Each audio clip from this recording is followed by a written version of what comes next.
ইস, ঘড়িতে কটা বাজতে চললো, এখনো সব বাজার এসে পৌঁছালো না। কাল আমি গিন্নিমাকে কতবার করে বললাম যাতে সকাল সকাল সব বাজার পৌঁছে দেয়, কিন্তু আজ দেখো কারোর কোনো পাত্তা নেই। বলি রান্না বান্না তো আর ওদের করতে হয় না, এত যেন জাদু, আগুনে বসালেই হয়ে যায়। কিছুতেই বুঝতে চায় না। এত বেলা হয়ে গেলে আমি কি করে রান্না করব?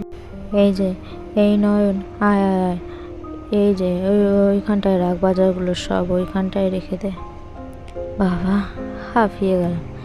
এই যে তৃষা, শোন, আজ হচ্ছে আমার 25তম বিবাহবার্ষিকী, তাই ভাবলাম তোর কর্তামশাইকে ভালো মন্দ পদ্য খাওয়াই, তাই জন্যই এত বাজার করে আনলাম। উনি যা যা ভালো খায় তুই আজ সেই সবই রান্না করবি। প্রথমে 5 রকমের ভাজা তো বানাতেই হবে, তারপর আবার মাছের মাথা দিয়ে মুগ ডাল, তারপরে একটু জোর জোর করে আলু ভাজা করে দিবি, একটু বাদামও দিবি, তারপর চিংড়ি মাছ দিয়ে মোচার ঘন্ট করবি, আর কচুর শাক করবি, আর চিংড়ি মাছের মালাইকারি করবি। তারপর কাতলা মাছ এনেছি, ওটা দিয়ে কাতলা মাছ করবি। তারপর কচি পাটার ঝোল করবি, আর তার সাথে চাটনি পাঁপড় তো আছেই। আর আর মিষ্টি তো আমি কিনেই এনেছি, ওটা করতে হবে না তোকে।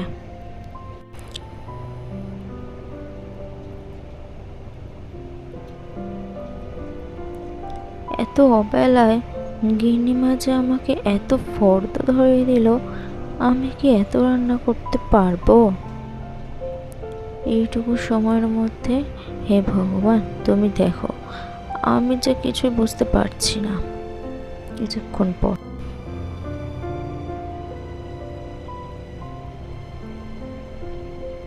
কি রে তৃষা, তোকে আমি যা যা রান্না করতে বলেছিলাম তুই তো দেখছিস সব পদ রান্না করিসনি। বলি মাস গেলে যে এতগুলো টাকা পাস, বলি তখন তো কম নিতে চাস না রে। টাকা নেওয়ার বেলায় নিবি আর কাজ বেলায় কাজ করবি না।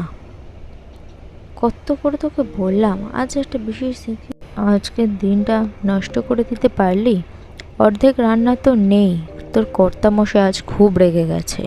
কি রে তৃষা, তুই তো এখন রান্না করিস না, এমন রান্না তাহলে তুই ইচ্ছা করে করেছিস, বুঝতে পারছি। ও আচ্ছা, বুঝলাম। তোর স্বামী আজ বিছানায় পড়ে আছে আর আমার স্বামী এত কিছু খাবে, তোর সহ্য হচ্ছে না, তাই না বল?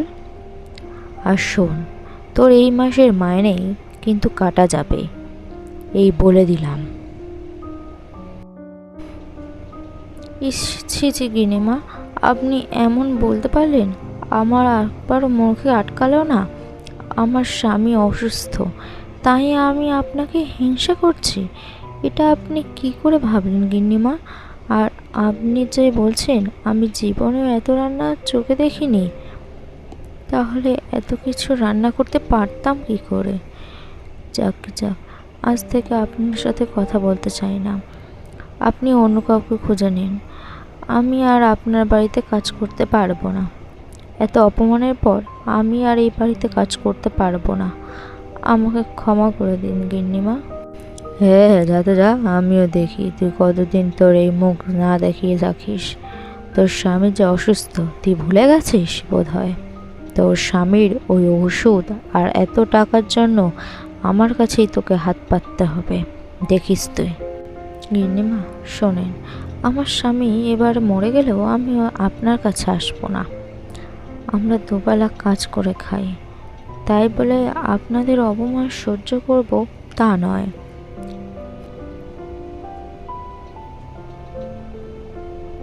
অপমান যারা সহ্য করতে না পেরে তো চলে আসলাম। এখন জমানো টাকা তো সব প্রায় শেষ, কি করবো এবার? কি যে করি, সংসার চালাবো কিছুই বুঝতে পারছি না। আর জমানো টাকা যা ছিল এ তো আর চলবে না।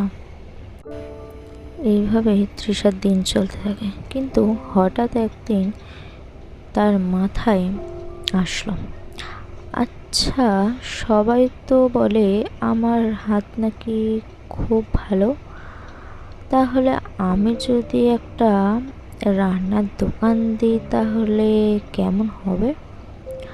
আর ওনার তো ভ্যানটা আছেই, তাহলে আমি এখন ওটাতেই খাবারের দোকান দিয়ে দেখি, পরেরটা পরেই ভাবা যাবে।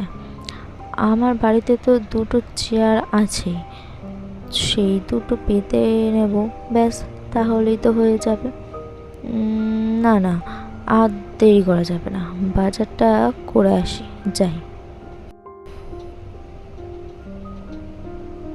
ধুর, কতদিন তো হয়ে গেল, বেচা কেনা তো সেরকম হচ্ছে না। যারা খাচ্ছে বেশ প্রশংসাই তো করছে, তাহলে বিক্রি বাট্টা হচ্ছে না কেন? কিছুই লাভ হচ্ছে না। ঈশ্বর, আমার কি পরীক্ষা নিচ্ছ? বলছি দিদি, আমাকে 1 প্লেট ভাত দেন দেখি তো, তাড়াতাড়ি হাসপাতালে যেতে হবে, আজ রান্না করার সময় পাইনি। আচ্ছা, কি কি পাওয়া যায় আপনার এখানে?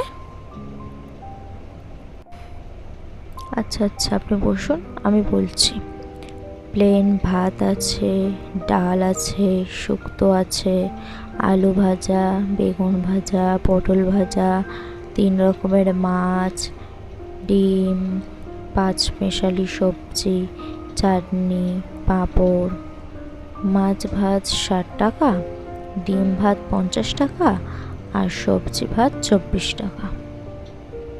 বলছি, আপনি মাছ ভাতটাই নিন, ওটাতে কাতলা মাছ আছে, ভালো লাগবে, ওটা নেবেন? হ্যাঁ হ্যাঁ, দিন দিন, ওই মাছ ভাতটাই দিন। আর হ্যাঁ, সবজি ভাত দিয়ে দেবেন, আমি নিয়ে যাব। আজ তো বললামই, টিফিন বানানোর সময় পাইনি, এই দোকানটায় খালি দেখলে তাই চলে আসলাম। নতুন দোকান মনে হচ্ছে, তাই না? হ্যাঁ হ্যাঁ, এই 10 দিন হয়েছে দিয়েছি, কি করব, পেটের জ্বালা। আর উনি যদি ভালো থাকেন তাহলে আর এই দিন দেখতে হতো না। এত আমার কপাল, তেমন বেচা কেনাও নেই। বলছি, আপনার রান্না হাত তো সত্যি খুব সুন্দর, খুব সুস্বাদু। এত সুন্দর হালকা তেল মশলা রান্না তো আমি স্বাস্থ্যের পক্ষেও খুব ভালো। আচ্ছা, বলছি দিদি, আপনি হাসপাতালে রান্না করেন না কেন? না মানে, আপনার রান্না তো রোগীদের জন্য একদম মানানসই। আর যদি কিছু মনে করেন তাহলে একটা কথা বলি, আমি যে হাসপাতালে কাজ করি ওখানে রাঁধুনি দরকার। আসলে সবাই তো আর হাসপাতালে রান্না ভোজে করতে পারে না, তাই আমাদের হাসপাতাল থেকে রাঁধুনি করা হচ্ছে। আপনার রান্না খেয়ে বেশ ভালো লাগলো। তো আপনি যদি কিছু মনে না করেন তাহলে আমি কি হাসপাতালে কথা বলতে পারি? আপনি কি মাস মাইনের চাকরি করবেন? প্রতি মাসে প্রায় 10,000 টাকা মাইনে। তো আপনি যদি রাজি থাকেন তো আমি কথা বলবো। কি, আপনি সত্যি বলছেন? কাজ দেবেন? তাও আবার হাসপাতালে রান্না করার কাজ, তাও আবার 10,000 টাকা মাইনে? আজকে গিয়ে কথা বলুন, আমি রাজি আছি। ঈশ্বর আমার কথা শুনেছে। ঠিক আছে দিদি, আমি আজই কথা বলবো।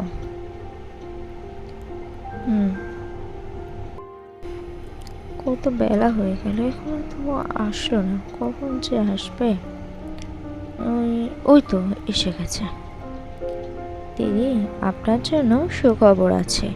আমি হাসপাতালে আপনার ব্যাপারে কথা বলেছিলাম, তারা সবেতেই রাজি। আপনাকে শুধু আগে একবারই রান্না করে আসতে হবে, সেই রান্না খেয়ে ঠিক করবে আপনি কাজ করবেন কিনা। এমনিতেই তারা আপনাকে কাজে রাখবেই, তাও তাও কিছু নিয়ম তো থাকেই, সেই জন্য আপনাকে একটু রান্না করে আসতে হবে। আপনি ধরে নিন আপনার কাজ হয়ে গেছে। আপনার কাজ পাকাপাকি। আর একটা সুখবর আছে, যদি আপনি চাকরিটা পেয়ে যান তাহলে আপনি যেহেতু হাসপাতালের কর্মী হবেন, তাই আপনার স্বামীও বিনা পয়সায় সেখান থেকে চিকিৎসা পাবে। তাহলে আপনার কত খুশি হবে বলুন তো? ডাক্তারের খরচ আর ওষুধের খরচও আর হবে না। সত্যি আপনি এখন যে কীভাবে বিশ্বাস করছে না দিদি, আমি সারা জীবন আপনার কৃতজ্ঞ হয়ে থাকব। আপনি সত্যিই ভগবান দিদি, আমাকে অসংখ্য ধন্যবাদ আপনাকে। আমাকে ধন্যবাদ দিচ্ছেন কেন? আমি আমি তো কিছুই করিনি। আপনি নিজেই নিজের যোগ্যতায় এই কাজ পেয়েছেন। আর কালকে সকাল 10টার মধ্যে হাসপাতালে চলে আসবেন, কেমন? তারপর বাকি কথা সেখানেই হবে। আমি আজ আসি। আচ্ছা, আজকে আপনাকে এই খবরটা দেওয়ার জন্য এসেছিলাম।